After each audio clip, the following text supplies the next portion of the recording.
ইছলামৰ অৰ্থ পৃথিৱীৰ প্ৰত্যেক ধৰ্ম সেই ধৰ্মৰ প্ৰতিষ্ঠাপকজনৰ নামত বা কোনো এক জাতি বা যিখন দেশত সেই ধৰ্মই জন্ম লাভ কৰে সেইমতেই তাৰ নামকৰণ কৰা হৈছে। উদাহৰণ হিচাপে খ্ৰীষ্টান ধৰ্ম যীশু খ্ৰীষ্টৰ নামত, বৌদ্ধ ধৰ্ম গৌতম বুদ্ধৰ নামত, জোৰাষ্ট্ৰৰ ধৰ্ম জোৰাষ্ট্ৰৰ নামত আৰু ইহুদীসকলৰ ধৰ্ম জুয়েদা নামৰ জোদাহ গোষ্ঠীৰ নামানুসাৰে উক্ত ধৰ্মৰ নামকৰণ হৈছে। অন্যান্য ধৰ্মৰ বেলিকাও একেই কথা পৰিলক্ষিত হয়, কিন্তু ইছলাম ধৰ্মৰ ক্ষেত্ৰত এক বৈশিষ্ট্য দেখা যায়। কোনো বিশেষ ব্যক্তি অথবা জাতিৰ নামৰ লগত ইছলাম শব্দৰ কোনো সামঞ্জস্য নাই।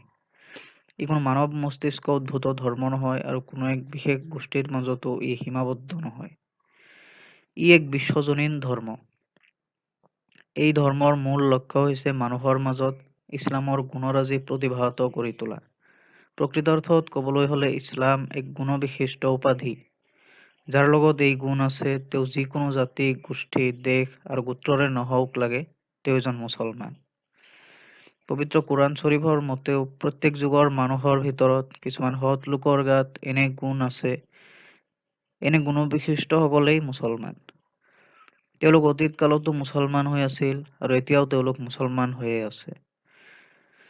এইখিনিতে স্বাভাৱিকতেই এটা প্ৰশ্ন জাগি উঠে যে ইছলামেনো কি অৰ্থ সূচায়?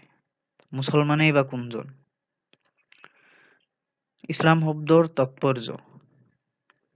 ইছলাম আৰবী শব্দ। ইয়াৰ এটা অৰ্থ হ'ল আনুগত্য, আত্মসমৰ্পণ আৰু বাধ্যতা।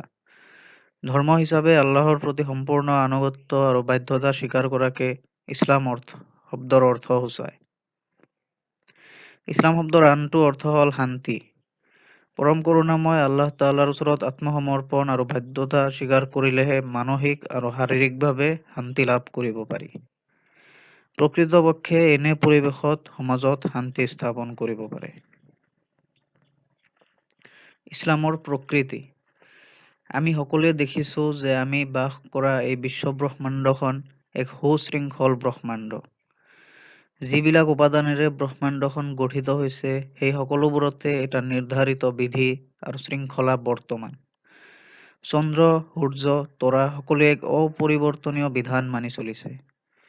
পৃথিৱীখনে নিৰ্দিষ্ট গতিপথত এক নিৰ্দিষ্ট গতিত ঘূৰিব লাগিছে। ইয়াৰ গতি, পথ আৰু সময়ৰ কোনো পৰিৱৰ্তন নাই। এইদৰে ক্ষুদ্ৰতম ঘূৰ্ণীয়মান ইলেক্ট্ৰনকে ধৰি শক্তিশালী নেবুলা পৰ্যন্ত জগতৰ প্ৰত্যেকেই নিজা নিয়ম মানি চলে। পদাৰ্থ, শক্তি, জীৱন ইয়াৰো নীতিমতে বাৰণ, পৰিৱৰ্তন, জন্ম আৰু মৃত্যু ঘটে।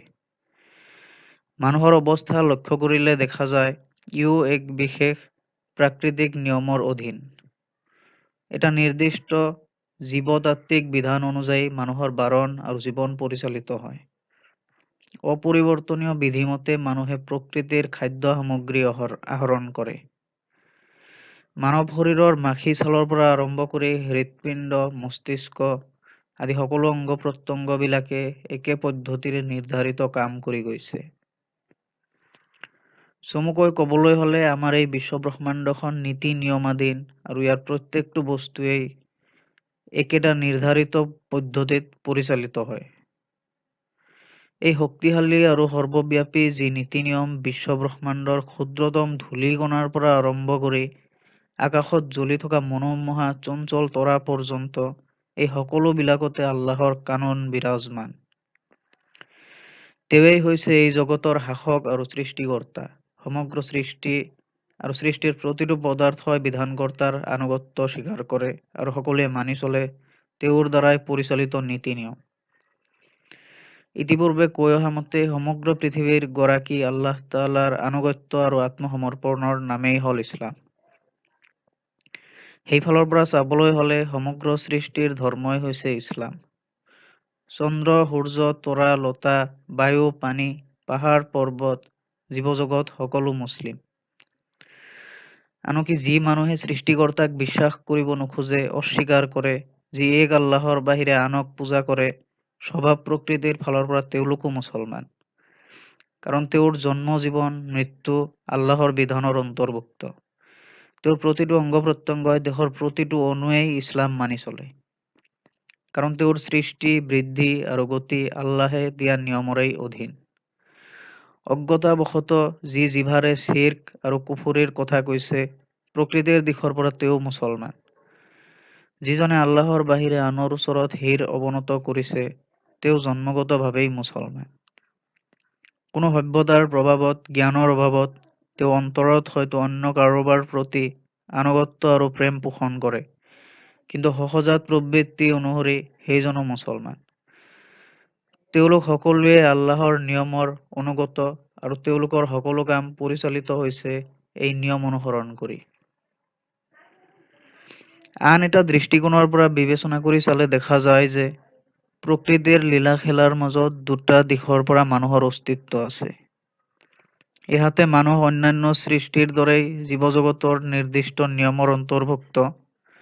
মানুহে সেই নিয়ম তিলমানো ইফাল-সিফাল নোহোৱাকৈ মানি চলিব লাগে। আনহাতে মানুহৰ আছে জ্ঞানৰ অধিকাৰ, বুজি-সমজি চিন্তা কৰি কোনো বিশেষ সিদ্ধান্তত উপনীত হোৱাৰ ক্ষমতাও আছে।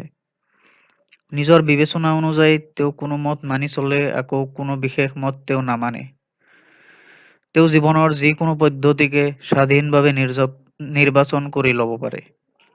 তেওঁ যিকোনো ধৰ্ম-বিশ্বাস আঁকোৱালি ল'ব পাৰে আৰু তেওঁ যি আদৰ্শই ভাল পায় সেইমতেই জীৱন পৰিচালিত কৰিব পাৰে। জীৱনৰ কাৰ্যকলাপৰ ক্ষেত্ৰত কেতিয়াবা কোনো নীতি-নিয়ম নিজেই তৈয়াৰ কৰি লয় আৰু কেতিয়াবা আনৰ নীতি-নিয়মকো তেওঁ গ্ৰহণ কৰিব পাৰে। এই ফালৰ পৰা তেওঁ পৃথিৱীৰ অন্যান্য সৃষ্ট পদাৰ্থৰ দৰে একেই ধৰা-বন্ধা নীতি-নিয়মৰ অধীন নহয়। তেওঁক দান কৰা হৈছে নিজস্ব চিন্তা, মতামত আৰু কৰ্মৰ স্বাধীনতা। মানুহৰ জীৱনত এই দুটা দিশৰ স্বতন্ত্ৰ অস্তিত্ব আছে। প্ৰথমতে মানুহ পৃথিৱীৰ অন্যান্য পদাৰ্থৰ দৰেই জন্মতে মুছলমান আৰু তেওঁ আল্লাহৰ যি বিধি-বিধান আছে তাক মান্য কৰে আৰু মানি চলিবলৈ বাধ্য। দ্বিতীয়তে মুছলমান হোৱা বা নোহোৱা দুয়োবিধ ক্ষমতা তেওঁৰ গাত আছে। এই নিৰ্বাচনৰ ক্ষমতাৰ গুণতে মানুহ দুই শ্ৰেণীত বিভক্ত হৈছে। এক শ্ৰেণী ধৰ্মবিশ্বাসী, আনটো শ্ৰেণী অবিশ্বাসী। এজন ব্যক্তিয়ে যি তেওঁৰ সৃষ্টিকৰ্তাক প্ৰকৃত গৰাকী হিচাপে গ্ৰহণ কৰিছে, সাধুতা আৰু আন্তৰিকতাৰে সেই মহানজনৰ ওচৰত আত্মসমৰ্পণ কৰিছে আৰু সেই মহানজনে ব্যক্তি আৰু সামাজিক জীৱনৰ বাবে বিধি-বিধান যুগুত কৰিছে, তাক পালন কৰিছে, তেওঁ এজন প্ৰকৃত মুছলমান হৈছে। তেওঁৰ ইছলাম হৈছে পূৰ্ণাংগ, কাৰণ তেওঁৰ জীৱন সম্পূৰ্ণৰূপে আল্লাহত সমৰ্পিত। নজনা নুশুনাকৈ যাৰ আনুগত্য তেওঁ স্বীকাৰ কৰিছিল, জানি শুনি তেওঁৰে আনুগত্যৰ পথ তেওঁ অৱলম্বন কৰিছে। অনিচ্ছাকৃতভাৱে যি আল্লাহৰ বাধ্যতাৰ পথ অৱলম্বন কৰিছিল, এতিয়া স্ব-ইচ্ছাৰে সেইজনৰ বাধ্যতাৰ পথ তেওঁ বাছি লৈছে। তেওঁ এতিয়া সত্য জ্ঞানৰ অধিকাৰী হৈছে, কাৰণ যি আল্লাহে তেওঁক জানিবলৈ আৰু শিকিবলৈ ক্ষমতা দিছিল, এতিয়া সেই আল্লাহক তেওঁ জানিবলৈ সক্ষম হৈছে। এতিয়া তেওঁ সঠিক যুক্তি আৰু বিচাৰ ক্ষমতাৰ অধিকাৰী হৈছে, কাৰণ যি আল্লাহে তেওঁক চিন্তা কৰি বুজিবলৈ আৰু সঠিক সিদ্ধান্ত কায়েম কৰিবলৈ যোগ্যতা দিছে, চিন্তা কৰি বুজি সেইজন আল্লাহৰ আনুগত্যৰ সিদ্ধান্ত গ্ৰহণ কৰিছে। তেওঁৰ জিভা হৈছে এতিয়া সত্যভাষী। যি মহানজনে তেওঁক বাক-শক্তি প্ৰদান কৰিছে, তেওঁৰ প্ৰভুত্বৰ স্বীকৃতি এতিয়া তেওঁ ঘোষণা কৰিছে। এতিয়া তেওঁৰ গোটেই জীৱনেই হৈছে পুৰা মাত্ৰাই সত্যশ্ৰয়ী, কাৰণ ইচ্ছা-অনিচ্ছা সকলো অৱস্থাতেই তেওঁ একমাত্ৰ আল্লাহৰ বিধান অনুসৰণকাৰী। সমগ্ৰ বিশ্ব-ব্ৰহ্মাণ্ডৰ প্ৰতিটো বস্তুৱেই এতিয়া তেওঁ শান্তি লাভ কৰিছে, কাৰণ সমগ্ৰ বিশ্বই সেই মহানজনৰ আৰাধনা কৰে। এনেকুৱা এজন মানুহ হ'ল এই পৃথিৱীত আল্লাহৰ খলিফা স্বৰূপ। গোটেই পৃথিৱীখন এতিয়া তেওঁৰ আৰু তেওঁ হৈছে আল্লাহৰ। কুফৰীৰ প্ৰকৃতি। ওপৰত যি শ্ৰেণীৰ মানুহৰ কথা উল্লেখ কৰা হ'ল, তাৰ ভিতৰতে আৰু এক শ্ৰেণীৰ মানুহ আছে। তেওঁ মুছলমান হৈ জন্ম লাভ কৰিছে আৰু একো নজনা নুবুজাকৈ গোটেই জীৱন মুছলমান হৈ অতিবাহিত কৰিছে। তেওঁ নিজৰ জ্ঞান বুদ্ধিৰে শক্তিক কামত খটুৱাই আল্লাহক চিনি পোৱা নাই আৰু তেওঁ নিৰ্বাচন ক্ষমতাৰ যোগেদি আল্লাহৰ আনুগত্য স্বীকাৰ কৰা নাই। এনেধৰণৰ লোকেই হৈছে কাফিৰ। কুফৰ শব্দৰ অৰ্থ হৈছে কিবা লুকুৱাই ৰখা, গোপন কৰা। যি সৃষ্টিকৰ্তাক অস্বীকাৰ কৰে তেওঁৱেই কাফিৰ, কাৰণ তেওঁৰ নিজৰ স্বভাৱৰ ওপৰত অজ্ঞতাৰ পৰ্দা পৰিবেষ্টিত হৈছে। অৱশ্যে তেওঁৰ জন্ম হৈছে ইছলামী স্বভাৱ পৰিবহন কৰি। তেওঁ গোটেই দেশৰ প্ৰতিটো অংগ প্ৰত্যংগই ইছলামী স্বভাৱ অনুযায়ী কাম কৰি গৈছে। তেওঁৰ পাৰিপাৰ্শ্বিক গোটেই দুনিয়াখন চলিছে ইছলামৰ পথ অৱলম্বন কৰি। কিন্তু তেওঁৰ বুদ্ধি পৰ্দানসীন।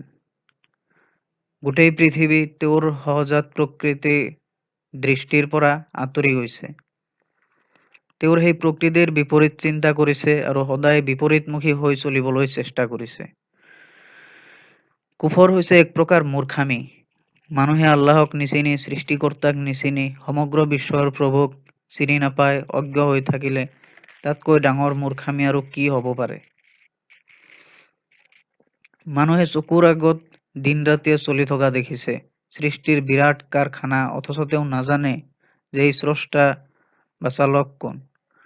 কোন সেইজন কাৰিকৰ যি লো, কয়লা, কেলছিয়াম, ছডিয়াম আদি পদাৰ্থ মিলাই মানুহৰ দৰেই এই অসংখ্য অতুলনীয় সৃষ্টিৰ অস্তিত্ব দান কৰিছে? মানুহে পৃথিৱীৰ চাৰিওফালে চকু ফুৰাই চাই এনে কিছুমান বস্তু আৰু তাৰ কাৰ্যকলাপ দেখিবলৈ পাইছে যাৰ ভিতৰত আছে কাৰিকৰী, গণিতবিদ্যা, ৰসায়ন, জ্ঞান-বিজ্ঞানৰ বিভিন্ন শাখাৰ অপূৰ্ব পৰিপূৰ্ণতাৰ নিদৰ্শন।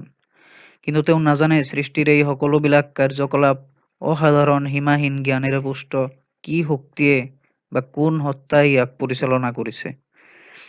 এইটো চিন্তনীয় কথা যে মানুহে জ্ঞানৰ প্ৰাথমিক পৰ্যায়ৰ খবৰো নাৰাখে। এনে স্থলত তেওঁৰ চকুৰ আগতে পৰি থকা সত্য জ্ঞানৰ ৰুদ্ধ দুৱাৰখন কেনেকৈ মুকলি হয়? তেওঁ যিমানেই চিন্তা ভাৱনা নকৰক, যিমানেই অনুসন্ধান নকৰক লাগে, কোনোদিনেই সৰল সাৰ্থক নিৰ্ভৰযোগ্য পথৰ সন্ধান নাপায়।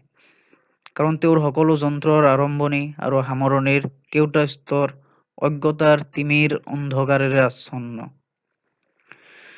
কেৱল সেয়ে নহয়, কুফৰ এক প্ৰকাৰৰ জুলুম, বেয়া ধৰণৰ জুলুম। জুলুম কাক বোলে? শক্তি আৰু কোনো ক্ষমতাৰ হিংসাত্মক আৰু অন্যায়ভাৱে কৰা প্ৰয়োগকে জুলুম বোলে। ইয়াৰ দ্বাৰা সহজাত প্ৰকৃতি বিগৰ্হিত কাম জোৰ-জুলুমকৈ আদায় কৰা হয়। ইতিমধ্যে আমি অৱগত হৈছো যে এই বিশ্বব্ৰহ্মাণ্ডত থকা সকলো বস্তু সৃষ্টিকৰ্তাৰ অধীন আৰু এই সকলোবিলাকৰ সহজাত প্ৰকৃতি হৈছে ইছলাম। মানুহৰ দেহ আৰু প্ৰতিটো অংগ-প্ৰত্যংগ প্ৰকৃতিৰ ধাৰাই নিয়ন্ত্ৰণাধীন। অৱশ্যে আল্লাহে এই বস্তুবোৰক পৰিচালনা কৰিবৰ কাৰণে মানুহক কিছু স্বাধীনতা দিছে।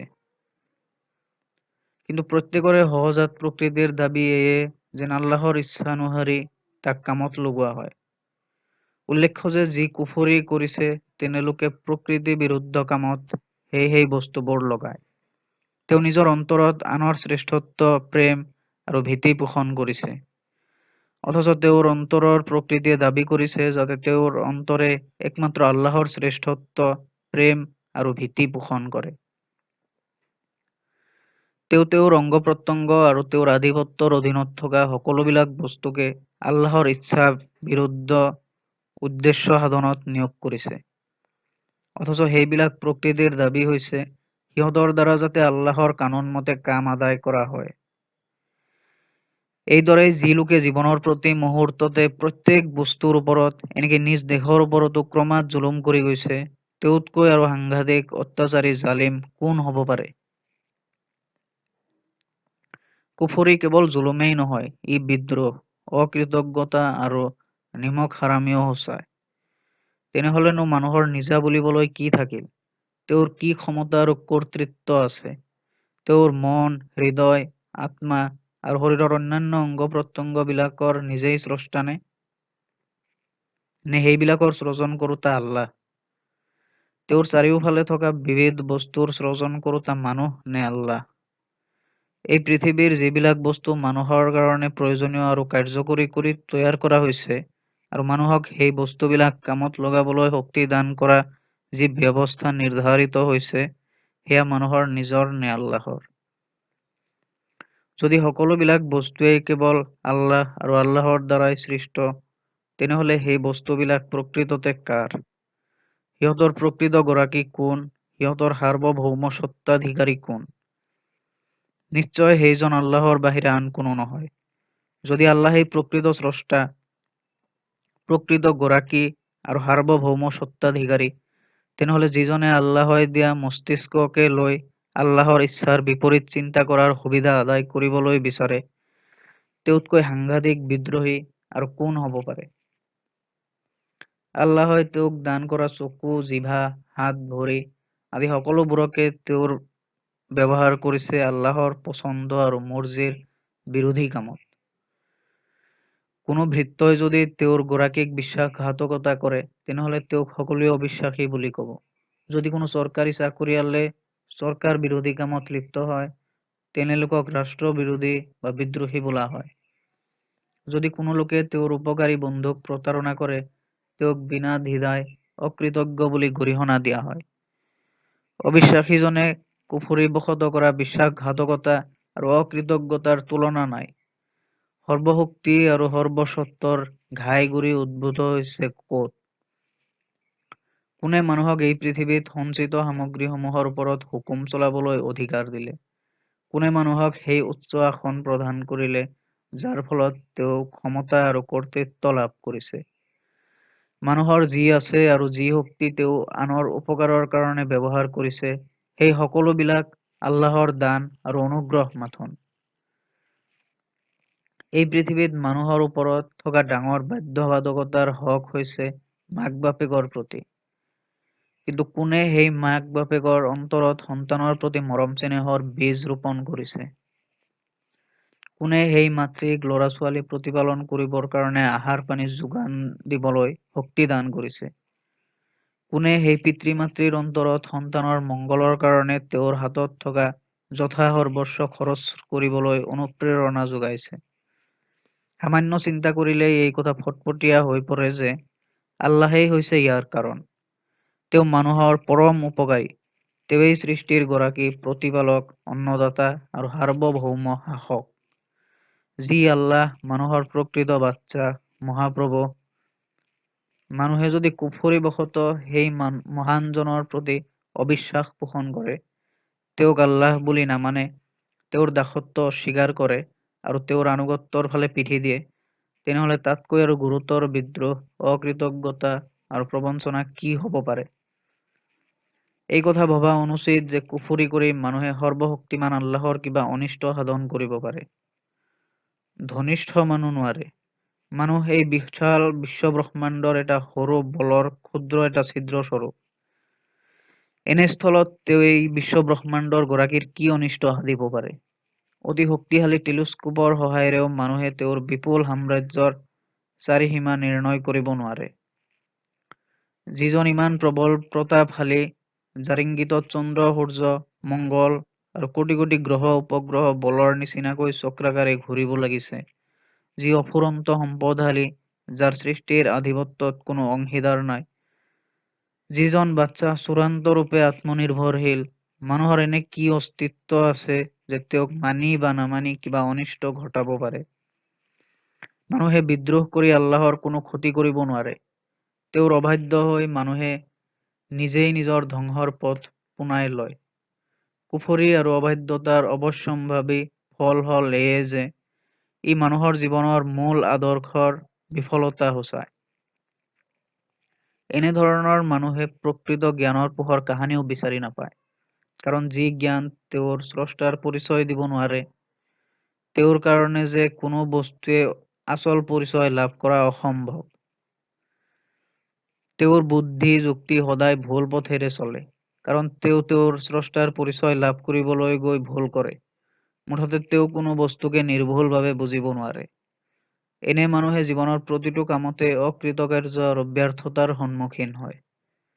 তেওঁৰ নীতি, জ্ঞানবোধ, সামাজিক আৰু ৰাজনৈতিক জীৱন, দৈনন্দিন জীৱন ধাৰণৰ যুঁজ, পাৰিবাৰিক অৱস্থা গোটেইখিনিতে আউল লগা হৈ পৰে। পৃথিৱীত তেওঁ ভুল আৰু বিশৃংখলাহে বঢ়াই তোলে। তেওঁলোকৰ অধিকাৰ খৰ্ব কৰিব, ৰক্তপাত কৰিব, হিংসাৰ বশৱৰ্তী হৈ আনৰ অন্যায় কৰিব। সততে খেলিমেলি লগাই তেওঁ এই পৃথিৱীৰ ধ্বংস সাধন কৰিব।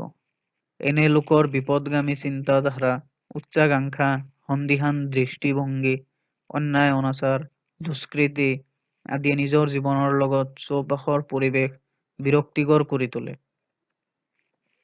জীৱনৰ স্থিৰতা আৰু পৃথিৱীৰ শান্তি ভংগ কৰে।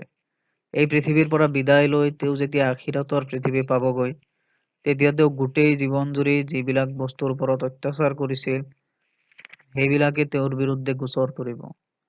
আনকি তেওঁৰ নিজৰ হাত ভৰি, মস্তিষ্ক, চকু কাণ, হৃদয় আৰু শৰীৰৰ সকলো অংগ প্ৰত্যংগই সিহঁতৰ ওপৰত কৰা অত্যাচাৰ অবিচাৰৰ নালিচ কৰিব। তেওঁৰ গাৰ মাখিছাল পৰ্যন্ত আল্লাহৰ ওচৰত গোচৰ দিব। যি ন্যায়ৰ গৰাকী সেই মহানজনে অত্যাচাৰীজনক ভুগিব লগা শান্তিৰে পুৰস্কৃত কৰিব। কুফৰীৰ এইখিনিতে গৌৰৱ ধ্বজা খহি পৰিছে। কুফৰীয়ে ইহকাল আৰু পৰকাল উভয় কালতে মানুহক অন্ধ আৰু অকৃতকাৰ্য কৰে।